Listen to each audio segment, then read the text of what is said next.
Well, it's Thursday and I'm on the grill. Normally I'd be on the grill on Friday night, but we've got a dinner to go to tomorrow, so I'm doing a small asado tonight. Just some beef ribs and some spicy sausage that already got pulled off. And this video is a response to an email which I received asking about Paraguay as the destination for passport bros. Well, being that I'm in my mid 50s and I've been living in Paraguay for the last 12 years, first thing I had to do was go online and go into Google and see what passport bros means. And apparently it refers to men who are not happy with the dating scene back in the United States and prefer dating foreign women to dating American women.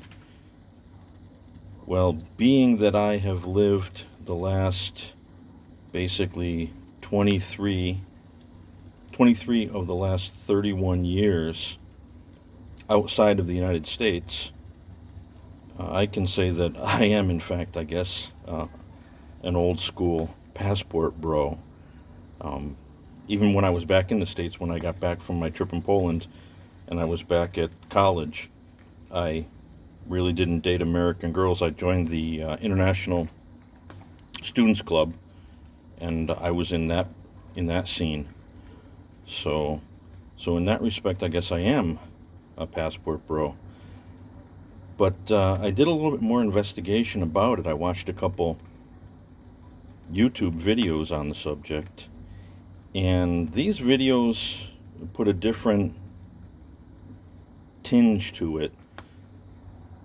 These guys were talking about saving up money, and instead of dating girls back home, saving up money, taking a trip to a foreign country for a vacation, and looking for a girlfriend.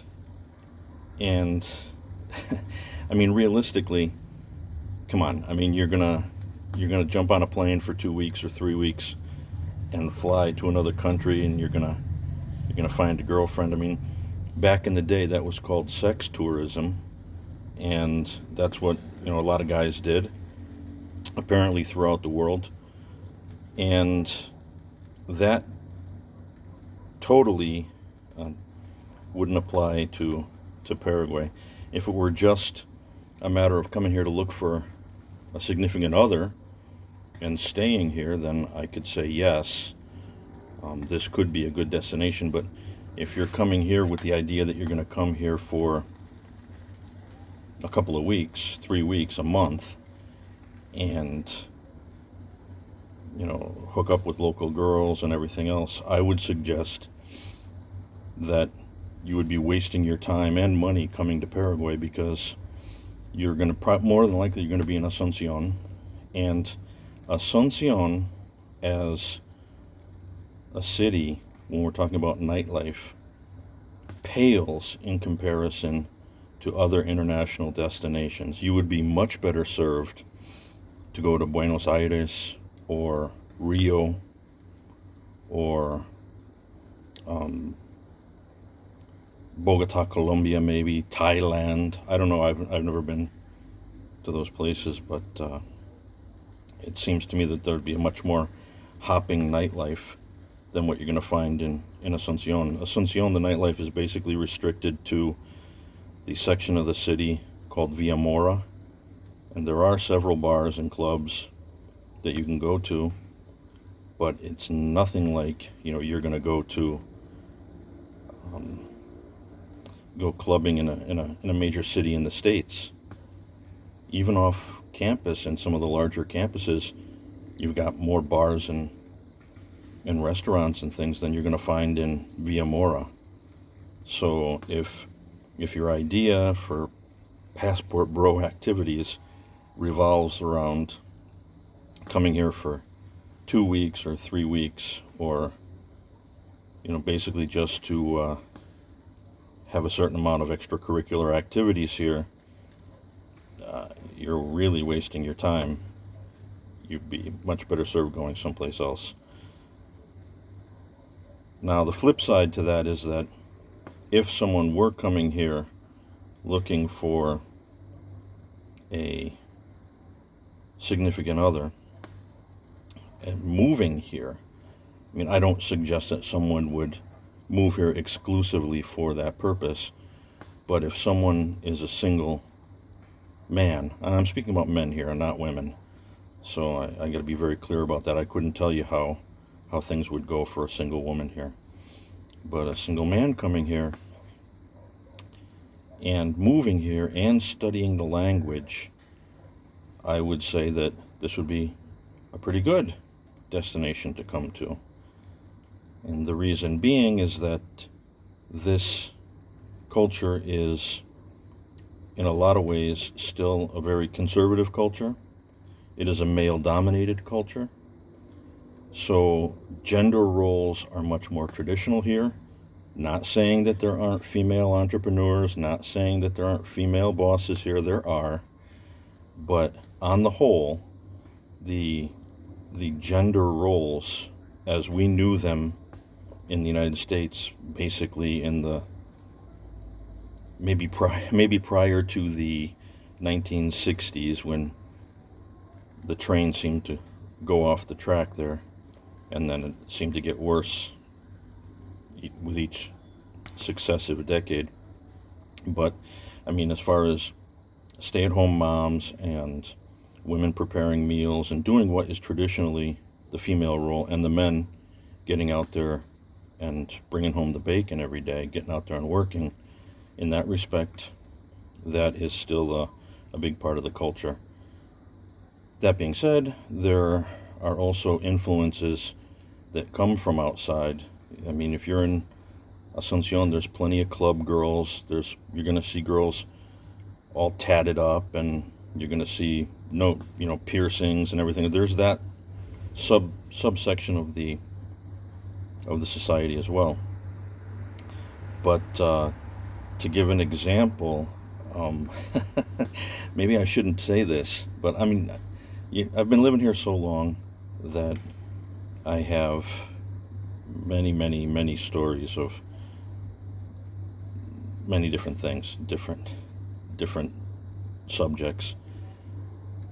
But on the subject of Paraguayan women, I will say that there are 6 different couples, German couples, that we knew. Some we knew personally, others, owned a restaurant where we went to, or had a store that we went to, or were parents in my kids' school. But in 6 different instances, parents came from Germany, and after a certain amount of time, the wife went back to Germany, there was a divorce, and the husband stayed here in Paraguay. So I don't know if it's the magical temptress abilities of the women that they ran into, or what, or the difference in culture, or I don't know. But that's just a fact. But that's over many years of being here, so it's not everybody. But I'm sure it happens also with other foreign couples as well. There's certainly a big difference in the cultures. It's much more the Latino culture, and the culture you're going to find here, probably in most of South America, is much warmer, much more affectionate, much more human than you would find, let's say, in the northern, or let's say at least the northeastern part of the United States, where I'm originally from, or from Germany or Austria. I've lived in both of those countries, and it's much more correct, it's much more proper, but it's much colder. You don't have that openness that exists here. That could be a temptation too, or a reason why those breakups happened, or at least part of it.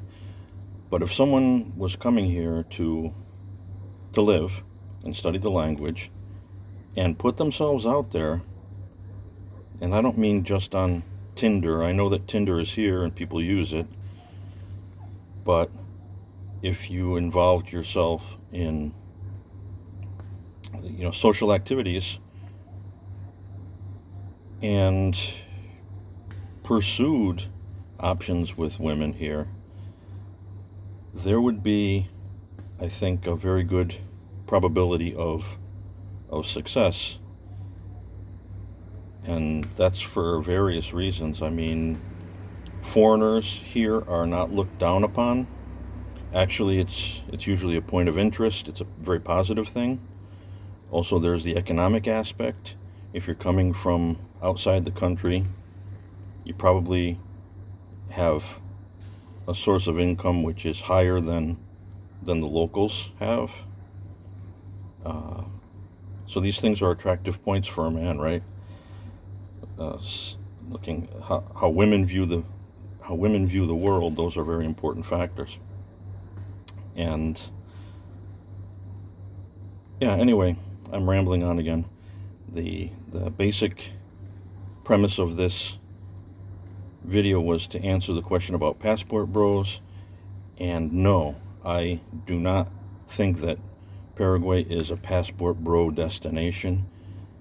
It's not gonna provide you with what you're looking for, and I don't think that, I don't know how things are in other places, but I don't want to besmirch any other destinations.